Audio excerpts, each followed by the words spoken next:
Hallelujah. Tayo po ay panandaliang makinig ng salita ng Diyos. Praise. Praise. Narito po tayo upang magbahagi ulit ng salita ng Diyos na tinanggap po nating walang bayad, libre, at ipamamahagi po natin sa inyo ng libre po ang salita ng Diyos. Napakabuti po ng ating Panginoon sa araw-araw. Amen po ba? Napakabuti ng Diyos dahil malakas ka pa ngayon, buhay pa tayo ngayon, kumikilos pa. Ito po ay kabutihan ng Diyos sa ating mga buhay. Amen? Dahil hindi lahat ng tao na paggising sa umaga ay may buhay pa. Kaya habang binubuhay tayo ng Diyos, dapat lagi natin siyang pasalamatan sa ating buhay. Amen po ba? At ang ating pagparito po, ang ating layunin ay hindi upang mag-alok ng relihiyon o ng sekta, ng grupo, kundi naparito po tayo upang ibahagi si Jesus na nagmahal po sa atin. Amen? Na gusto niyang iparating sa iyo na mahal ka niya. Huwag mong sayangin ang buhay mo sa paggawa lamang ng kasalanan dahil hindi natutuwa po ang Diyos diyan at lahat po mga kapatid ay may hangganan sa buhay na ito. At kapag ang buhay natin ay laging nagpapatuloy sa pagkakasala, may hangganan po yan. At ang magiging resulta niyan, at kung malaman mo ang sinasabi po ng Biblia, ang sabi po ng Biblia patungkol diyan ay kapahamakan ang resulta ng patuloy sa pagkakasala. Pero ano pa yung solution or dapat gawin ng tao upang hindi magpatuloy sa kasalanan? At ito po yung itinuturo po ng Biblia. Amen po ba? Kaya sa hapong ito, inaanyayahan ko po kayo na makinig ng salita ng Diyos. Wala naman pong bayad, libre lang po. Kaya magbigay po tayo ng panahon sa pakikinig ng Word of God dahil hindi naman po araw-araw ito, di ba? Hindi naman po tuwing hapon. Kaya kapag may nangangaral po ng salita ng Diyos, sulitin po natin. Amen? Dahil minsan lang po tayo mabuhay sa mundong ito. Minsan lang. Ang sabi ng Biblia, ano man lang yung ginawa, mabuti ba ng masama, may hahabol po sa atin balang araw doon sa hukuman ng Diyos. Kung may hukuman po ang mundo, ang Pilipinas, kung meron pong hukuman, may hukuman din ng Diyos na lumikha sa ating mga tao. Amen? Kaya inanyayahan ko kayo na makinig. Baka sakali na mabago ang buhay natin sa pamamagitan ng salita ng Diyos. At ang magbabago po ang Diyos, hindi po yung nangangaral. Amen. Ang magbabago mo sa buhay ng tao ang Diyos at ang magliligtas din sa tao ang Diyos. Amen. Madaydayo iti Apo, magandang hapon po, barangay Nagtupakan. Hallelujah. Ganito po ang sinasabi sa John chapter 3 verse 16. Ito po yung nais kong sabihin ulit at kahit paulit-ulit nating binabanggit ito, dapat maunawaan natin ang sinasabi po ng Biblia patungkol po sa John chapter 3 verse 16 na for God so loved the world and He gave His only begotten Son, that whosoever believe in Him shall not perish, but have everlasting life. Amen? Na ang Diyos, minahal niya po tayong lahat, ipinadama ng Diyos ang kanyang pag-ibig sa atin dito sa mundo, lahat ng mga nakatira sa mundong ito, upang ang sino mang sumampalataya sa bugtong na anak na si Yesu Kristo, ang sabi po ng Biblia, ay hindi mapapahamak. Ang sino mang sumampalataya kay Jesus, yung Jesus na siyang napako sa krus ng Kalbaryo, yung Jesus na sinasabi dito sa Biblia, yung Jesus Christ na nag-alay ng buhay para sa iyo. Ang sabi niya po dito, ang sinumang sumampalataya sa Kanya ay hindi mapapahamak. Ano yung tinutukoy niyang hindi mapapahamak? Dahil may impyerno po na naghihintay sa mga taong hindi tumalikod, nagsisi sa kanilang kasalanan at hindi sumampalataya kay Jesus. Kaya may sinasabi sa John chapter 3 verse 16 na hindi mapapahamak ang sumasampalataya kay Jesus. At ang sabi niya po doon, at magkakaroon ng buhay na walang hanggan. Ito yung good news. Ito yung pag-uusapan natin yung good news, ang buhay na walang hanggan. Dahil kapag meron ng isang tao na buhay na walang hanggan na sinasabi ng Biblia, wala na sa iyong hindi na magtatagumpay sa iyo ang impyerno. Kung nabibili lang sana ito, siguro maraming mayaman ang bumili nito. Itong buhay na walang hanggan. Dahil ang buhay na walang hanggan, ito yung karapat-dapat na makapasok sa kaharian ng langit. Bakit? Ito yung buhay sa langit. Hindi po yung anong merong relihiyon ka, hindi po yun ang hinahanap sa langit. kung anong relihiyon na inaniban mo, niyakap mong relihiyon, hindi po. Hindi po yun ang hinahanap. Ang relihiyon po na meron sa atin, nakakatulong lang yan para sa pagdi-deliver sa atin ng Word of God. Pero ang magliligtas sa atin, ang Diyos na makapangyarihan sa lahat at ang hinahanap ng Diyos sa tao kung may buhay ba na walang hanggan siya, yung tinatawag ng eternal life na sinasabi po ng Biblia. At itong eternal life na sinasabi ng Biblia, ito po yung nandoon kay Jesus Christ. Kaya habang tayo po ay nabubuhay pa sa mundong ito, kilalanin mo si Jesus sa buhay mo. Dahil once na nalabutan tayo ng hininga sa mundong ito, at hindi mo siya nakilala sa iyong buhay, hindi mo siya tinanggap sa iyong buhay bilang tagapagligtas at hari ng buhay mo, tiyak, sigurado, 100% mapapahamak tayo sa apoy ng impyerno. At sinasabi mong magaling ka, madiskarte ka, matalino ka, kilala ka sa mundong ito, na kapag nalabutan ka ng hininga at walang buhay ni Jesus, diyan na naghahari sa puso mo, sa buhay mo, tiyak 100% may impyerno na naghihintay sa mga taong hindi kinilala si Jesus at sumampalataya sa Kanya. Amen po ba? Kaya laging paulit-ulit na sinasabi ang John chapter 3 verse 16 sa mga lansangan, sa kalsada, sa loob ng church, sa lahat ng dako ng mundong ito, dahil nais ng Diyos, iligtas ka diyan sa kalalagayan natin. Amen po ba? Ano pong kalalagayan ng tao? Ang kalalagayan nating mga tao, tayo po ay nagpapatuloy sa kasalanan. At hindi natutuwa ang Diyos sa ating mga tao, sa mga nagpapatuloy sa kasalanan. At ayaw din ng Diyos na mahulog ka one day sa apoy ng impyerno. Hindi natutuwa ang Diyos sa iyo. Kaya ngayong naririnig mo ang salita ng Diyos, magbigay tayo ng panahon sa pakikinig ng salita ng Diyos. Dahil darating ang panahon, hindi mo na maririnig ang salita ng Diyos. Pag nalagutan ka ng hininga, hindi na magpa-function ang iyong tenga, ang iyong pandinig. Hindi na magpa-function ang iyong mga mata upang makakita. Amen. Katulad po sa kwento ng Biblia, kapag alam mo, ang sinasabi sa Lucas chapter 16, may isang mayaman po doon at may isang pulubi at ang pangalan ng pulubi ay si Lazaro. Kapwa po silang namatay, ang sabi po ng Biblia. At yung mayaman, ang sabi ng Biblia, nagpakasasya sa mundong ito, pero dinala siya doon sa naglalaglablab sa apoy ng impyerno, sa lugar ng paghihirap.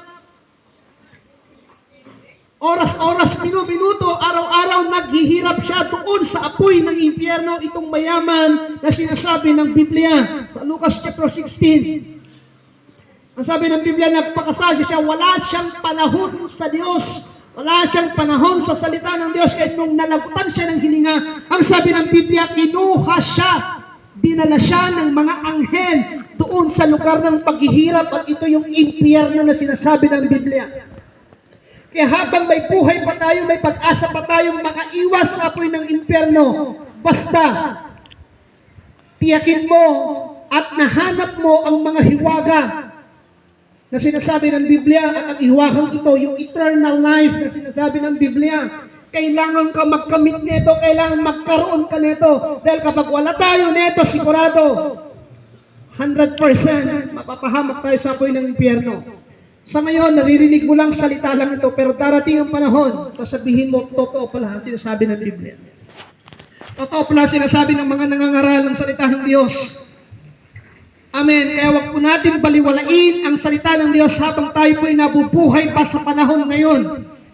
Amen. Dahil sa darating na panahon, may tinatawag po mga kapatid na kamatayan at ang pagparito ng ating Panginoong Jesucristo. May dalawang hinihintay ng tao. Ano yon? Ang kamatayan at ang pagparito, ang pagbabalik ni Jesucristo sa mundong ito. May sinasabi po ang Biblia dito sa Mateo chapter 24. Ang sabi dito sa Mateo chapter 24 verse 1, lumabas si Jesus sa templo, palis na siya nang lumapit ang mga alagad at itinuro niya ang mga gusali ng templo, yung mga building doon daw sa templo. Sinabi niya sa kanila, nakikita ba ninyo ang mga gusaling iyan? Sabi po ni Jesus, tandaan ninyo, darating ang araw na wala riyang matitirang bato sa ibabaw ng isa pang bato, lahat ay iguguho. Hindi po nagsisinungaling ang salita ng Diyos. Ang sabi ni Jesus, yung mga gusaling nakatayo ngayon, ang sabi niya doon, darating yung panahon, lahat ay guguho. Kahit maliit na gusali, lahat ng mga gusali, kahit gaano pa yung katibay, ang sinabi ni Jesus, lahat ay guguho. Anong klaseng lindol ito? Anong klaseng earthquake to? Earthquake na sinasabi po ng Biblia, lahat ay guguho. Siguro ito yung sinasabi ng NASA, yung mga nababalita po. Now, the big one, na hinihintay ng mundo na hindi pa nangyayari kailanman. Darating ito mga kapatid, at nagpapahiwatig na ang Diyos sa magitan ng pangyayari ngayon. Di ba? May iba't ibang mga bansa, nangyayari na po mga lindol, pagyanig. Nangyayari na yan. Pero yung sinasabi niyang lahat ay guguho, ito'y malapit na rin darating. Dapat may kailangan tayong gawin sa mundong ito. May dapat tayong makita na plano ng Diyos sa buhay nating mga tao para hindi tayo mapahamak balang araw. At sabi niya pa dito, habang si Jesus ay nakaupo sa bundok ng mga olibo, palihim siyang tinanong ng mga alagad, kailan po ba mangyayari ang sinasabi ninyo? Ano po bang magiging palatandaan ng iyong muling pagparito at katapusan ng mundo? Nagtanong ang mga alagad kung ano yung mga sinyales ng pagparito ni Jesus sa mundong ito at ang katapusan ng mundong ito. Sumagot si Jesus, sabi niya po dito, mag-ingat kayo upang hindi kayo mailigaw din man. Tingnan niyo po, ano yung unang sagot ni Jesus? Mag-ingat kayo upang hindi kayo maligaw din man. Kahit alam po natin yung mga mangyayari sa huling panahon, yung mga yan, kung hindi tayo nag-iingat sa mga tinatanggap nating turo ng salita ng Diyos, mga kapatid, isa din pong magpapahamak sa atin ang mga doktrina ni Satanas. Ano yung mga doktrina ni Satanas? Ito po yung mga patungkol lang sa mga makamundong bagay ang itinuturo. Hindi nila tinuturo yung mga bagay na makalangit. Hindi nila tinuturo yung buhay na mamuhay na may kabanalan. Mamuhay na may katwiran. Ang tinuturo lang nila yung mga material na bagay sa mundong ito, pagpapayaman. Mga dedicated lang sa about sa laman, sa flesh, paano yumaman, paano umasenso. Ang salita ng Diyos, ang spiritual na bagay, hindi po pagbibusiness ito. Kung gusto mong yumaman, punta ka, mag-seminar ka doon about sa mga makamundong seminar, yung about sa pag-success ng tao. Pero ang Biblia nagtuturo, spiritual po siya. Amen po ba? Kaya unang malaman natin mga kapatid, kailangan nakasentro tayo kay Jesus Christ, mamuhay tayo doon, siya ang sinusundan natin. Amen, hindi yung pagyaman. Amen, kung pagyaman lang, yes, magtrabaho ka, magsipag ka sa mundong ito, yayaman ka. Ganun naman talaga, pag nagsipag ka sa mundong ito, yayaman ka. Pero pagdating sa kaligtasan, hindi pagyaman ang dapat ang desire natin, ang hanap natin. Kung gusto natin maligtas, mga kapatid, yakapin mo ang buhay ni Jesus, papasukin mo siya, paghariin mo siya sa buhay mo. Sundin mo siya sa buhay mo, sigurado yun. Kaya sabi ni Jesus dito, mag-ingat kayo upang hindi kayo maligaw ni inuman. Maraming paparito sa pangalan ko, magpapanggap sila ang Kristo, at marami silang maliligaw. Tignan niyo po, marami, hindi sinabi kaunti. Marami silang maliligaw at marami nang naligaw talaga. Bakit? Hindi namuhay sa kabanalan kay Kristo, hindi si Jesus ang sinusundan. Hindi mga material na bagay. Yung ganun ang kanilang mga motibo sa paglilingkod, mali po yun. Kaya habang buhay pa tayo ngayon, may pag-asa pang tumalikod, pagsisihan ng mga bagay na ating mga pinaniniwalaan. Ang dapat paniwalaan si Kristo, si Jesus. Amen. May makukuha ka man kung wala, maglingkod tayo, yun po yun. Mabuhay ka man o samamatay, paglingkuran ng Panginoon yung dapat mo mga kapatid. Hallelujah, sabi niya po dito sa pagpapatuloy, makakarinig kayo ng labanan at makakabalita ng mga digmaan sa iba't ibang dako. Nangyayari na po ba yan? Yes, nangyayari na po yan. Yung mga alita ng bansa sa bansa, nagdidigmaan na. Ngunit huwag kayong mabahala dahil talagang mangyayari ang mga iyon. Ang sabi ni Jesus Christ, huwag kayong mabahala, mangyayari talaga iyon. Kahit pray ka ng pray, Lord, huwag patuloy yung gera. Ang sabi na nga ng Biblia, mangyayari iyon. Hello? Mangyayari talaga iyon. Kaya ano pang kailangan ng gawin ng tao? Kilalanin mo si Jesus habang nabubuhay kayo, dapat ang kailangan natin. Ang sabi niya po dito, makakarinig kayo ng mga labanan at makakabalita ng digmaan sa iba't ibang dako, ngunit huwag kayong mabahala dahil talagang mangyayari ang mga iyon. Bagamat hindi pa iyon ang katapusan ng mundo. Maglalaban-laban ang mga bansa at kayo din ang mga kaharian. Magkakaroon ng taggutom at lilindol sa maraming lugar. Ang lahat ng mga ito ay pasimula lamang ng mga paghihirap na tulad ng isang babaeng manganganak. Kaya kung wala ka sa Panginoon, sigurado, pupunuin ka ng worry sa buhay mo. Yan sa puso mo, dyan sa damdamin mo, pupunuin ka ng pag-aalala. Pupunuin ka ng kaba, pupunuin ka ng takot. Bakit? Walang nag-aaliw sa puso mo, nag-aaliw dyan sa buhay mo. Yan ang mangyayari sa tao. Kaya kung bakit may mga nangangaral ng salita ng Diyos sa bawat dako ng daigdig na ito, kahit sa mga kalsada, dahil nais siyang iparating sa iyo na kailangan mong kilalanin si Jesus Christ sa buhay mo. Dahil kung hindi mo nakilala ito, itong Jesus na napako sa krus ng Kalbaryo, kahabag-habag tayo.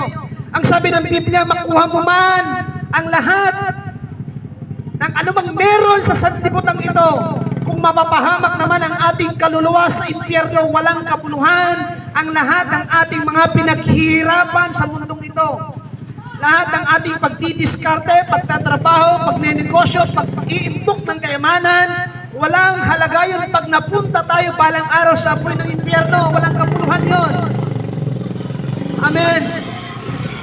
Kaya kung hindi mo kinilala si Jesus bilang Panginoon mo, at binaliwala mo ang salita niya, ang pagpapaalala niya sa iyo, ni-reject mo ang salita ng Diyos, one day, sasabihin mo, totoo pa lang mga salita ng Diyos na narinig mo nung ikaw ay nasa lupa. Kaya habang tayo nasa lupa pa, habang nandito pa tayo sa daigdig na ito, nabubuhay pa, may hininga pa ang dumadaloy sa ating katawan, nakikita pa ang iyong mata, nakakarinig pa ang iyong mga tenga, kilalanin mo ang iyong manlilikha. Yung naglikha ng buhay natin, kilalanin natin. Amen. Dahil darating ang panahon, pagsisihan natin ang lahat ng mga bagay na ito, mga kapabayaan natin, mga pagbibigay natin ng ginawa nating kabisihan ng mundong ito, mas priority natin ang mundong ito, at hindi natin priority ang salita ng Diyos, hindi mo kinilala si Jesus, palang araw, pagsisihan natin lahat. Kaya ang salita ng Diyos, pagpapala sa ito habang naririnig mo. Amen. Malakas ka ngayon, malakas tayo ngayon, pero hindi natin alam sa mga susunod na araw, sa susunod na linggo, buwan at taon, hindi mo alam kung malakas pa tayo na yun. Hindi mo alam, baka susunod, nakakapit sa katawan mo na sakit, baka yun na pala ang magtatapos ng buhay mo. Hindi natin alam. Kaya habang nakakarinig ka ng salita ng Diyos, pagbigay ka ng panahon, mag-priority tayo sa salita ng Diyos. Ang sabi po doon sa kwento po ni Maria at ni Marta, itong magkapatid na ito, nung nalaman nila si Jesus ay pupunta sa kanilang tahanan, ang sabi po doon, si Maria, nung naalam ni Maria na si Jesus ay darating doon sa tahanan nila, si Maria ay pumunta doon sa paanan ni Jesus sa atin ng Bible upang makinig ng tinuturo ni Jesus. Yung kapatid niyang si Marta, abalang-abala sa maraming bagay. Sabi po ng Biblia, abalang-abala siya, busy siya sa paghahanda. Busy siya. Pero sabi ni Jesus, O Marta, abala ka sa lahat ng bagay. Isa lang ang mahalaga, sabi niya doon, na hindi, katulad ni Maria, na hindi kukunin sa kanya. Ano yun? Dahil pinili niya si Jesus na pakinggan. Pero si Marta, abala siya. Abalang-abala, nagtotrouble siya. Balisang-balisa siya, sabi ng Biblia. Bakit? Dahil lahat ng tao, tayong mga tao sa mundong ito, ayaw at sa gusto natin, mawawala tayo sa mundong ito. 10 years from now, nandito pa kaya tayo nun? 20 years from now, nandito pa kaya tayo nun? Sa tingin niyo po. Paano na lang kapag yung sakit mo, pinapabayaan mo? Yung sakit na maliit na pinabayaan mo, 1 year from now, lalalayan. Sample. Bigay tayo ng sample. Di ba kapag may may high blood ka. Pinabayaan mo yung high blood mo. Hindi mo inasikaso yan. Hindi yan na-cure. 1 year from now, tignan nyo po. Lalala yan. Baka nga, makakaranas ka pa ng stroke. Mapalad ka yung first stroke kapag nabuhay ka diyan. Sa second stroke, hindi natin alam dahil maraming mga taong second stroke. Wala na. Hello. Ang sabi ng Biblia, ang buhay daw ng tao ay parang usok lamang. Parang hamog. Paulit-ulit ko natin sinasabi dito. Ganun ang buhay ng tao. Sandali lamang at bigla lang nawawala. Hindi po kailanman nagsisinungaling ang Biblia. Nagbibiro ang Biblia. Totoo po ang sinasabi ng Biblia. Ganun kaikli ang buhay ng tao. Parang halaman, parang bulaklak at bigla na lang nalalanta. Ganun daw na kinumpara ang buhay ng tao sa mundong ito. Kaya kung ang buhay natin abala lang sa maraming bagay sa mundong ito at kapag hindi mo nakita ito, itong pinakamahalaga sa lahat, at pag pinawian ka ng buhay at hindi naghahari ang buhay ni Jesus sa'yo, 100% mapapahamak tayo katulad mo ng lalaking mayaman na napunta sa impyerno. Di ba tayong mga tao sa mundong ito? Kaya nga tayo nag-aral, nag-seminar, upang umasenso sa buhay, para yumaman, kahit papaano makalasap tayo ng masarap na pamumuhay. Yung mayroong mga 4 wheels, magandang tirahan, mansions, millions sa bank account, di ba? Pero yung mayaman na nagte-testify, yung mayaman na nandoon sa Lucas chapter 16 na nagpapatotoo yung kayamanan na taglay niya, hindi siya kayang iniligtas sa apoy ng impyerno. Napakayaman na yun. Hello? Hindi siya kayang iniahon sa impyerno. Ngayon, naghihirap siya doon. Ang request pa nga niya kay Abraham, amang Abraham, utusan niyo nga si Lazaro, papuntahin doon sa bahay ng aking ama dahil may 5 pa siyang kapatid na buhay. Bigyang babala, warning, na tumalikod sa kanilang kasalanan. Dahil kung hindi, susunod din sila sa kapatid nila nandoon sa impyerno ngayon. Hello, meron nang nagsampol sa Biblia. Kaya kung itong naririnig mo, hindi mo ito bibigyan ng prioridad sa buhay mo, hindi ka magpo-focus, hindi mo paniniwalaan, one day, baka isusunod din tayo doon ng Diyos. Hello? Kaya napakahalaga ng salita ng Diyos. Kaya kapag may nangangaral ng salita ng Diyos, bigyan natin ng pansin. Magbigay ka ng panahon. Amen. Sadyain mong makinig habang binubuhay tayo ng Diyos sa panahon natin. Dahil sabi ng Biblia, langit at ang lupa mawawala, ngunit ang salita ko, sabi ng salita ng Diyos, ay mananatili magpakailanman. Kaya napakahalaga ang salita ng Diyos. Powerful ang salita ng Diyos. Sabi ng Biblia, Hebrews 4 verse 12, the Word of God is active. Ang salita ng Diyos ay buhay at mabisa para siyang espada, the sword, na magkabilang talim, na nakakaalam maging sa paghihiwalay ng spirito at kaluluwa, at nakakaalam ng pag-iisip ng tao. Yan daw ang Word of God. Kaya niyang unawain, alamin ang lahat ng mga lihim ng tao. Maging sa loob ng puso ng tao, sa kanyang pag-iisip. Ganun ang Word of God. Amen. Kaya wala tayong maitatago sa Diyos. Lahat ng lihim, lahat ng sikretong bagay, makapagtago ka man sa asawa mo, makapagtago ka man sa iyong pamilya, sa nanay, tatay mo, sa anak mo, kamag-anak mo, pero sa Diyos, hindi ka kailanman makakapagtago. Ang Word of God sa atin, nagiging pagpapala ito. Bakit binibigyan tayo nire-remind tayo ng Word of God? Kailangan natin kilalanin si Jesus na Panginoon at tagapagligtas ng lahat. Napakapalad ka natin dahil dito tayo sa Pilipinas ipinanganak. Dahil si Jesus kinikilala sa Pilipinas na Panginoon. At maraming relihiyon na kinikilala si Jesus ay Panginoon. E paano na lang kung ipinanganak ka sa ibang bansa na hindi kinikilala si Jesus Christ? Napakamalas naman ang buhay na yun. Bakit? May apoy na ng impyerno sa lahat ng hindi kumikilala kay Jesus Christ. Kaya salamat sa Diyos, nakatira ka sa Pilipinas. Amen. Na kahit hindi ka man yumaman ng yumaman, mas mahalaga ito. Dahil si Jesus ipinapangaral sa bansang Pilipinas. Amen. Kaya habang tayo po ay binubuhay pa ng Diyos sa panahong ito, kilalanin mo siya. Kilalanin natin. Amen. Hallelujah. Ito po yung sinasabi, may mga nababalitaan tayo, di ba, dyan sa social media, sa TV, na nung nakaraan, yung buwan nagiging pula, di ba, na parang dugo, di ba? Ano pa yung mga nababalitaan natin sa social media, yung ilog naging dugo, di ba? May mga na ganyan. Sinasabi ba yan ng Biblia? Yes. Sinasabi yan ng Biblia, propesya ng Biblia, ganyan mga mangyayari talaga. Lalo-lalo na dito sa sinasabi sa Acts chapter 2, may binabanggit po dito sa Acts chapter 2, sabi niya po dito sa verse 19, magpapakita ako ng mga kababalaghan sa langit at mga himala sa lupa, dugo, apoy, at makakapal na usok.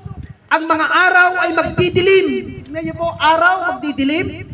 Ang buwan ay magpupulang parang dugo bago dumating ang dakila at maluwalhating araw ng Panginoon. At sino mang tumawag sa pangalan ng Panginoon ay maliligtas. Ang tanong, may mga tumatawag pa sa pangalan ng Panginoon sa panahon natin ngayon, sa ating henerasyon. At sino itong mga tumatawag sa pangalan ng Panginoon? Di ba sila lang yung mga may relasyon sa Diyos? Kung wala kang relasyon sa Diyos, hindi mo siya tatawagin. Yun lamang mga may relasyon, tunay na relasyon sa Diyos at hindi giba-giba ang relasyon yung tapat na relasyon sa Diyos. Yung mga mainit na damdamin, mainit sa puso, di ba? Yung mainit ang kanilang pagmamahal sa Diyos, yun lang. Yun ang mga tumatawag sa pangalan ng Panginoon. Kaya sabi ng Biblia, sila'y maliligtas. Amen. Hindi lahat ng tumatawag sa Panginoon ay maliligtas, sabi din ng Biblia. Amen. Yung sasabihin mo, Lord, tulungan mo ako. Kapag may, di ba, normal siguro sa tao yun, no? Kapag may kailangan lang, doon lang siya lumalapit sa Diyos. Pero nung wala siyang kailangan, malakas siya, success siya, meron pa siyang makain, may pera pa siya, hindi tumatawag sa Panginoon. Pero nung siya dinatnan ng kahirapan ng buhay, dalamhati ng buhay, problema, pagsubok, matinding sakit at karamdaman, doon niya lang inaalala ang Diyos, kung na Apo, pag-ibagamot, Apo. Nung nandoon na siya sa higaan niya, doon niya lang makita. Sa langit, doon lang siya tatanaw sa langit, adagta kagayam Apo. Diba? Pero mga kapatid, huwag natin sanayin yun kapag may kailangan ka lang, doon ka lang lalapit. Katulad po ni Haring Saul. Ang unang hari ng Israel, ganito ang kanyang naging ugali, naging behavior. Nung malapit na po silang matalo ng kanilang kaaway doon sa digmaan, saka lang siya gumawa ng altar at dumaing sa Diyos. Alanganin, hindi dapat ganon. Wala ka bang problema? Nagtatayo ka na ng altar mo. Anong ibig sabihin ng altar? Nananalangin ka, yung prayer life mo. Pag-ising mo ng umaga, nananalangin ka na. Bago ka bumangon, sa higaan mo, lumuhod ka na at magpasalamat. Bakit? May hininga pang dumadaloy sa katawan natin. Kasi hindi lahat ng tao buhay pa pag-ising ng umaga. Araw-araw sa mundong ito, maraming namamatay. Araw-araw din may pinapanganak. Pero paano pag dumating yung panahon na pag-ising natin ng umaga, wala nang hininga yan na dumadaloy sa katawan natin dito sa ilong natin. Kaya habang binubuhay tayo ng Diyos, kilalanin mo siya. Amen. Mabuti, masama, lahat mawawala talaga sa mundong ito. Makadiyos at hindi makadiyos talagang mawawala sa mundong ito. Lilipas, lahat may hangganan ng buhay sa mundong ito. Kaya kung ang buhay mo hindi mo inaayos sa Diyos, sigurado may apoy ng impyerno na naghihintay sa atin. Hindi reliyon ang pagparito po natin at inaalok po kayo, hindi po. Ang kilalanin mo si Jesus sa napako sa krus ng Kalbaryo, sapat yun. Amen. Kaya ka nga po ba, nakakarinig ng iyong tenga, kaya sabi ng lip ng Biblia, ang may pandinig ay makinig sa sinasabi ng Espiritu Santo. Amen. Kaya buksan natin ang ating pandinig. Spiritual.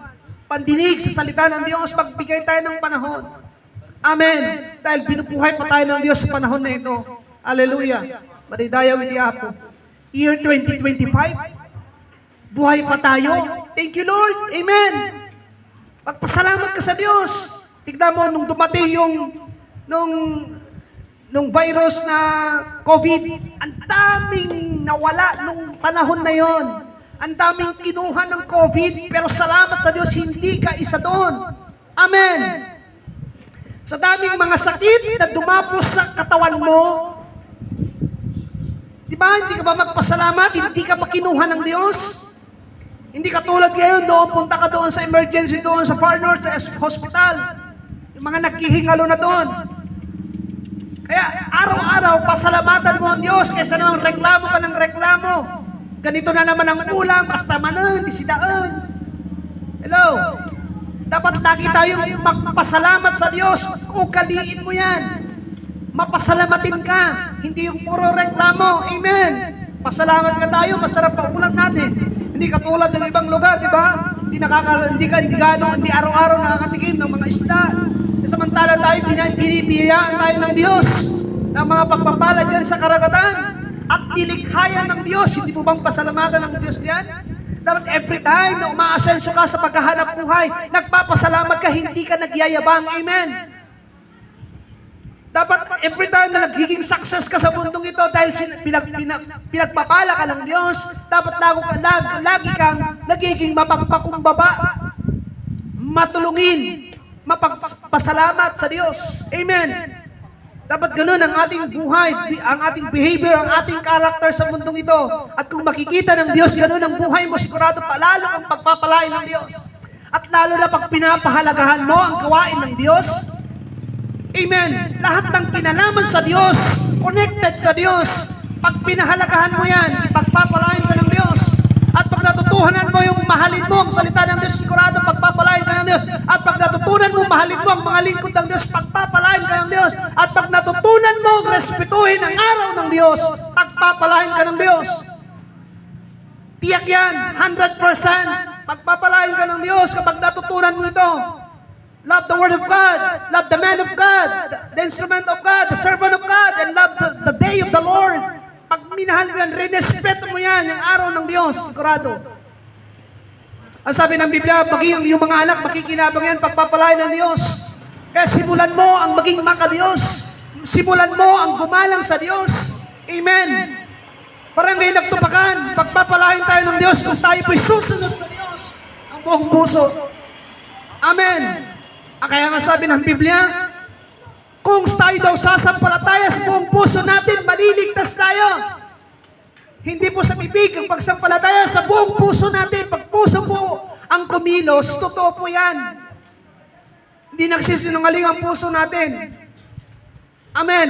Kaya if you confess that Jesus Christ is Lord, at siya'y binuhay mula sa mga patay, maliligtas ka. At kapag sasampalataya ka ng buong puso mo, sabi ni doon sa Romans chapter 10, verse 9 and 10, maliligtas ka. Kung buong puso, ang tanong, sino ba minamahal ang puso natin? Tao, mga material na bagay, yun ang hinahanap ng puso natin. Sabi ng Biblia, sabi ni Jesus Christ, kung nasa lang yung puso, nandun lang yung kayamanan. Hello? At sabi pa ng book of Jeremiah chapter 17, kung nagtitiwala ka na sa kapwa-tao mo at lumalayo na yung puso mo sa Diyos, susumpain ka ng Diyos, sabi doon ng Jeremiah chapter 17. Diba? Hindi natutuwa ang Diyos, kaya kailangan mong ilapit mo ang iyong buhay sa Diyos. Matuto kang magpakumbaba sa Diyos, matuto kang humanap sa Diyos habang buhay pa tayo sa panahon ngayon. Kasi hindi natin talaga magugustuhan balang araw yung apoy ng impyerno sa atin. Yung mapasok ka lang sa lighter o sa posporo, sa tambutso ng motor, ay mapapasigaw ka ng sakit, di ba? How much pa kaya doon? Na kapag inilubog tayo doon balang araw, sa apoy ng impyerno. At sabi doon, sa nakaranas na yun, sa apoy ng impyerno, wala tong tubig. Hindi kahit kunting patak ng tubig sa impyerno, wala. Dahil naranasan yun ng lalaking mayaman sa Lucas chapter 16, ang sabi niya, inutusan niya pa si Lazaro. Sabi, ang mga bravo utusan si Lazaro, na dadan at idinak, dahil naghihirap na siya doon. Ibig sabihin, walang tubig sa impyerno. Gaano ba kahalaga ang tubig dito sa mundo? Mahalagang mahalaga. Dahil kapag ikaw uhaw na uhaw, kahit may masarap na pagkain dyan sa harap, sa lamisahan mo, Hindi mo pipiliin yung pagkain. Tubig pa rin ang hahanapin mo kapag uhaw na uhaw ka. Tama po ba? Tubig talaga. Kaya, kung hindi mo paniniwalaan ang salita ng Diyos, hindi natin kikilalanin si Jesus. Sa impyerno walang tubig. Sa impyerno walang aircon, walang electric fan. Ang sabi ng Biblia, merong uod doon na pumapasok sa katawan ng tao. Yes, kasi kapag namatay ang tao, bibihisan ka ng katawang pang-impyerno. Kung ano yung nararamdaman mo dito, mararamdaman mo sa impyerno. Sigurado yun, sabi ng Biblia, at maraming nandoon ngayon. Lahat ng mga taong hindi naniwala kay Jesus, mga taong hindi sumampalataya kay Jesus, hindi sumunod sa Kanya, hindi kinikilala siya, at naging abala lang sa mundong ito. Mga kapatid, ang salita ng Diyos sa atin, nag-remind sa atin. Amen. Kaya habang buhay ka pa ngayon, buhay pa tayo ngayon, malakas pa tayo ngayon. Ito yung panahon na kilalanin mo siya. Amen? Sampalatayanan mo siya. Hallelujah. Hindi kalugihan ang magbigay ng panahon sa pakikinig ng salita ng Diyos. Hindi po kalugihan yan. Hindi po. Hello? Hindi po kalugihan. Yung sinasabi natin dito, kapis, hindi po. Mahalaga ang Word of God sa buhay ng tao. Mahalagang mahalaga at marami ng pinago ang salita ng Diyos. Proven po yan and tested. Marami ng binago, pati mga mayaman, may mga binago na ang salita ng Diyos. Kaya napakapalad nga natin, barangay nagtupakan. Mayroong pinapadala ang Diyos na nagtsatsagang mangaral. Hindi naman kayo hinihinga ng pera. Kaya napakapalad natin. Amen.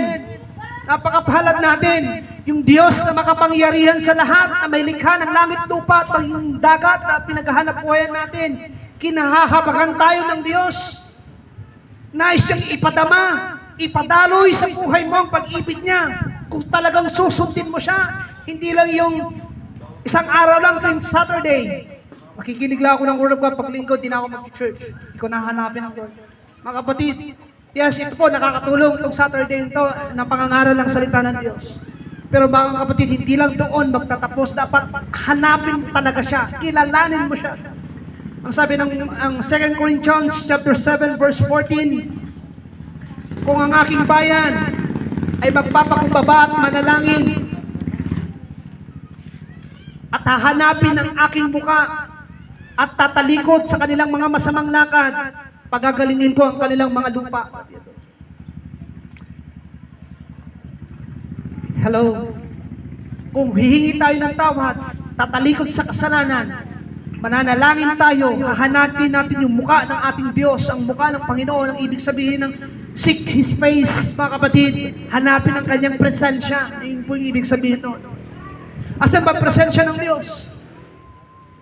Kapag buong puso kang sumunod sa Diyos, mararanasan mo, mahanap ang presensya ng Diyos. Amen. Hindi lang yung dahil hanapin mo ang Diyos sa buhay mo dahil may sakit ka, dahil hanapin mo ang Diyos dahil malaki ang utang mo, hanapin mo lang ang Diyos dahil marami kang problema sa pamilya mo, hindi lang ganun. Ngayong malakas ka, wala kang problema, sagana ka dapat, hinahanap mo ang Diyos, nananalangin ka. Amen. Kaya mga kapatid, yung mga binanggit kanina sa binasa natin, na mangyayari ang mga bagay na yung pupula, ang buwan, ang araw magdidilim, totoo po yun, lilindol, magkakaroon ng tagutob, yun po yung mangyayari sa mga susunod na panahon. At malapit na yun. Kaya kung hindi mo aayusin ang buhay mo sa Diyos, ang iyong relasyon sa Diyos, baka doon pa lang sa pag-aalala, baka doon pa lang mamamatay na tayo, yung matinding stress. Opo, kapag sobrang alala ng tao, nagtotrouble siya, diba, maraming naatake ng puso. Diba? Sobrang stress. Ganun. Kaya sa mundong ito, mga kapatid, Word of God talaga ang magpapagaling sa atin. Word of God talaga ang magpapalaya sa atin mula doon sa gawa ni Satanas sa buhay natin. Amen. At yung Word of God na sinasabi dito sa Biblia, si Jesus Christ yun, yung life ni Christ. Yun yung buhay ni Jesus, the Word of God. Dahil in John chapter 1 verse 1, in the beginning was the Word, and the Word was with God, and the Word is God. Sa verse 14, at ang yung salita ay nagkatawang tao, sabi doon, at ang sino ba ang alam natin na nagkatawang tao? Si Jesus Christ. Kaya yung Word of God, si Jesus Christ yun. Kaya kung hindi nagahari si Jesus Christ sa buhay mo, kahabag-habag ang buhay natin sa mundong ito. Sabi ng Biblia, sana hindi ka na panganak sa mundong ito. Sana hindi ka na nag-exist. Bakit? May impyerno. Grabe doon. Kaya isipin mo lang, titignan mo, ilarawan mo dyan sa kaisipan mo. Hindi sapat yung mga naipon natin sa mundong ito, kahit millions, billions, trillions, magkano, hindi sapat yon para makaiwas sa apoy ng impyerno. Maraming mayayaman na nandun na lahat ng nalagutan ng hininga ng mga nakaraang taon, nakaraang buwan, nakaraang linggo, nakaraang araw, lahat ng nalagutan, lahat doon na nagsasuffer ngayon, sumisigaw na ng hirap. Hello, hindi na nga tayo yumaman ng mayamang-mayaman sa mundong ito, tapos paghihirap ka pa doon, hindi mo pakikilalanin si Jesus na nagmahal sa'yo. Yes, minahal ka niya. Yung pagpako nga niya doon sa cross, nung sinaplitan siya ng mga latigo, ng mga Roman soldiers, pagmamahal ng Diyos sa yun. Yung pinako siya, anong pako yung, pinako sa kanyang kamay, grabe, ang lalaking pako yun. Hindi ko alam, baka mamaya may kalawang-kalawang pa yun. Ang sabi ng Biblia, talagang binugbog yung mukha niya, no beauty. Sabi po ng Biblia, no beauty. Ibig sabihin, hindi na makilala ang mukha niya, na talagang mukha. Sobrang, hindi na siguro, pati ilong na, wala na. Hindi mo makilala yung mukha niya na talagang mukha na. Ganun ang dinanas ni Jesus sa krus. Yung mga laman sa likod niya, talagang iba yung latigo ng mga Roman soldiers. Hello, yun ang dinanas niya dahil nakita niya tayong lahat. Na one day mapapahamak sa apoy ng impyerno kung hindi niya ialay ang kanyang buhay doon at kung hindi mo siya kikilalanin. Kaya wag natin baliwalain yung ginawa ni Jesus Christ sa krus ng Kalbaryo. Pahalagahan mo yan habang napubuhay ka, kilalanin mo siya. Amen. Ang kalalagayan natin mga tao, yes, merong kasalanan na nakadikit sa atin. Likas sa tao na makasalanan, may nature tayo ng kasalanan. At itong kasalanan ito yung buhay ni Satanas na nakatira sa loob natin. Yan ang nais na wasakin ni Jesus sa buhay mo. Tignan mo kapag nagagalit ka, anong lumalabas sa bibig mo? Sinyalis lang yan na merong tayong binhi ni Satanas sa loob natin. Mayroong kasalanan at itong kasalanan na ito magdadala sa atin sa apoy ng impyerno. Pero yung ginawa ni Jesus, yan ang dahilan kung bakit napako si Jesus. Gusto niyang wasakin yan sa buhay mo. Amen. Yung character ni Satanas, yung ugali ni Satanas ng demonyo sa atin, na ibinahagi niya sa atin, yan ang nais niyang wasakin sa buhay mo dahil yan din ang magdadala sa apoy ng impyerno kung hindi yan nawala sa'yo. Kaya yung reliyon natin, hindi yan kaya tanggalin. Ang may kakayanan lang kapag sumampalataya kay Jesus at pagsampalataya mo, kikilos ang Espiritu Santo sa buhay mo. At yung patay, muling mabubuhay. Ano yung patay? Yung puso mo, yung Espiritu mo, patay yan sa harapan ng Diyos dahil sa kasalanan. Pero kapag pinapasok mo ang Panginoon sa buhay mo, pupuhayin yan. Kaya magkakaroon ka ng totoong relasyon sa Diyos. Yung katawang panloob mo, mabubuhay. May papanganak na muli sa Diyos. Kaya magiging karapat-dapat ka ngayon sa karya ng Diyos. Ang sino ba pupunta sa langit? Yung mga katulad lang din na muri sa langit. Yung may access lang sa langit. Diba hindi natin alam kung ano mang nakatira sa langit, pero kung kilala mo yung tagalangit, nasa iyo yung tagalangit, sigurado makakapasok ka balang araw sa karya ng langit. Ito yung sinasabing eternal life na binasa natin kanina sa John chapter 3 verse 16.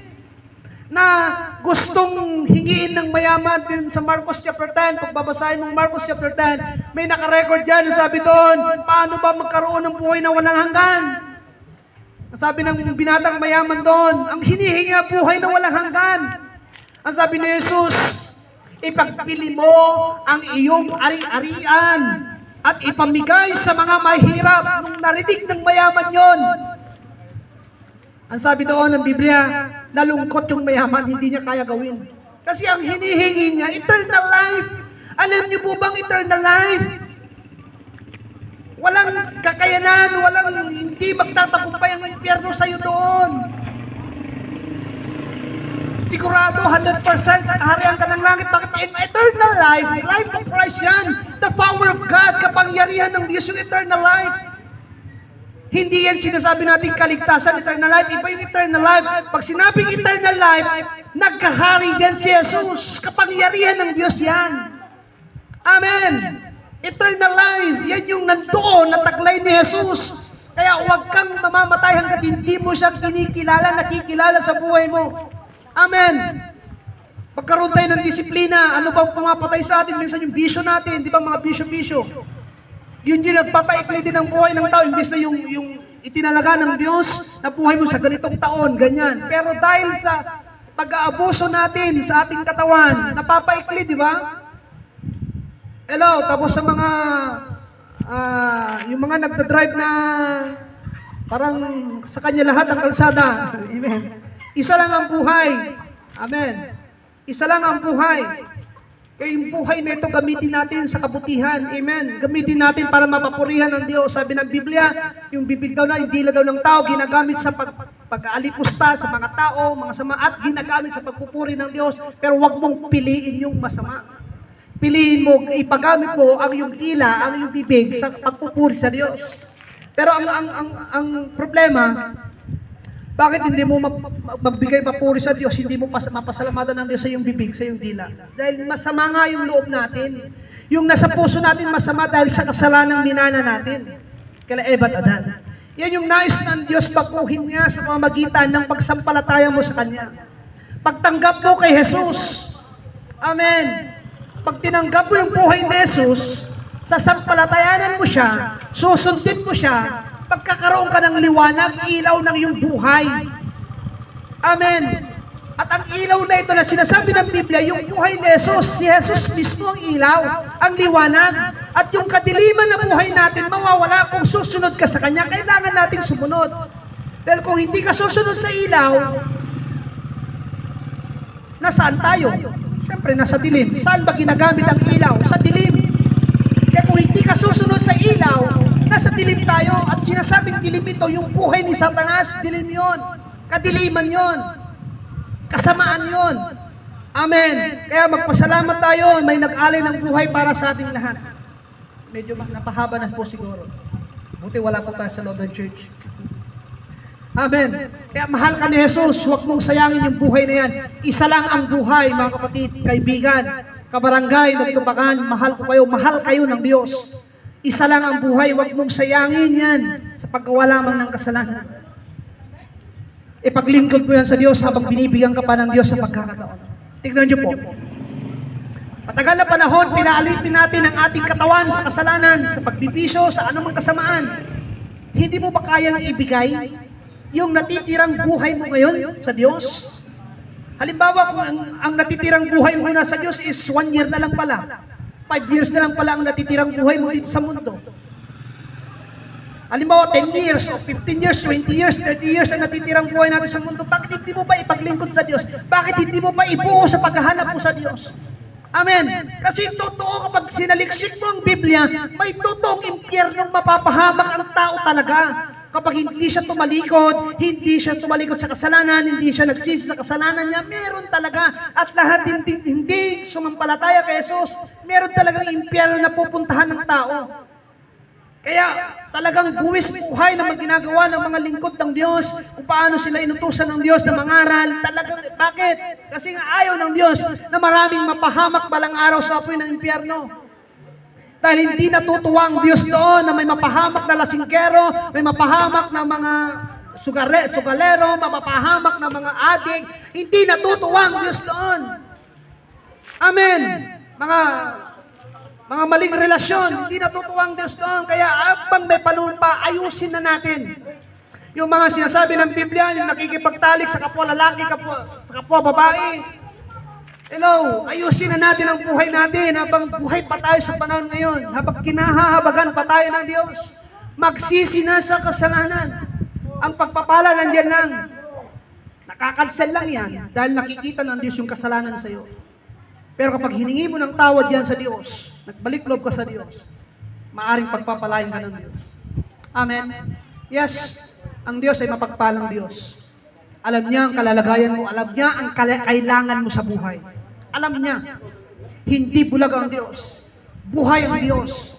Amen. Buhay na buhay, magpakailanman ang Diyos. Siya ang buhay, ang sabi ng Biblia. Amen. Kaya kung siya ang buhay, dapat lumapit tayo sa Kanya para tayo mabuhay. Amen. Hallelujah. Dito sa lupa, yes, makakaranas tayo ng tinatawag ng kamatayan. Pero sabi ng Biblia, uray matay tupay, ang biyag tupay. Bakit siya ang buhay? He is the life. Amen. Si Satanas, that yun, kamatayan si Satanas. Pero si Jesus Christ, buhay, life. Sabi ng Bible sa John 11 verse 35, He is the resurrection and the life. Ang sumasampalataya sa Kanya kahit mamatay muling mabubuhay, sabi po ng Biblia. He is the life. Amen. God bless po mga kapatid. Hallelujah. Purihin po ang Panginoon sa buhay po natin. At sa mga sinadyang makinig ang salita ng Diyos, pagpalain ka ng Panginoon. Hallelujah. May natutunan po ba tayo sa hapon na ito? May natutunan po ba tayo sa hapon na ito? Amen. Pagpalain ka ng Panginoon. Nawa ay hindi ito yung huli na pakikinig mo. Amen. Kauhawan mo ang salita ng Diyos. Amen. Sa mga hindi taga rito, hanapin mo ang church na kung saan si Jesus Christ ang ipinapangaral. Hanapin natin si Jesus bilang Panginoon natin. Amen. Si Jesus ang ipinapangaral, si Jesus Christ ang itinataas, yun ang pakinggan natin. Amen. Hallelujah. Kaya mga kapatid, salamat po sa inyong pakikinig. Tayo po'y manalangin. Let us pray.